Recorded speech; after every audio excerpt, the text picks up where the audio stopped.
রব্বুল আলামিন বলেন, ভূপৃষ্ঠে বিচরণশীল যত প্রাণী আছে সব প্রাণীগুলোকে আমি আল্লাহ আমার নিজের কুদরতে রিজিকের বন্দোবস্ত করি। এই প্রাণীগুলো কোথায় থাকে, কোথায় যায়, সব জায়গায় আমি রিজিক পৌঁছে দেই। রিজিক কেউ দিতে পারে না, রিজিকের মালিক কে? রিজিকের মালিক তিনি আল্লাহ। এজন্য আল্লাহ তাআলা বললেন, ওয়ারাযাকনাহুম মিনাত তাইয়্যিবাত।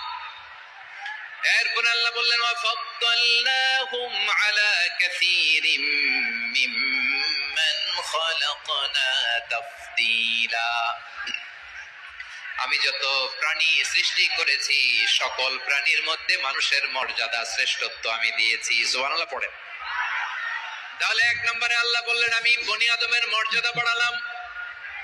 এরপরে বললেন স্থলে এবং সমুদ্রে চলাচলের জন্য যানবাহন দিলাম।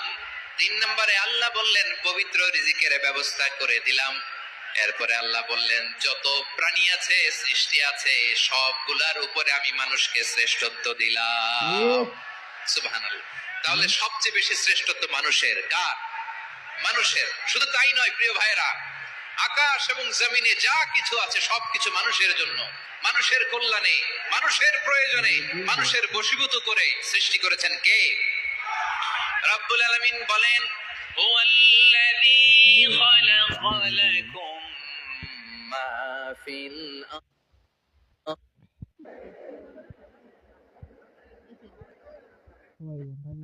Hello hello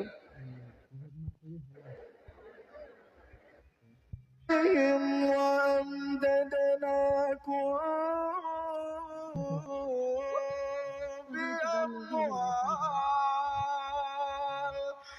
بأموال وبنين وجعلناكم أكثر نفيرا।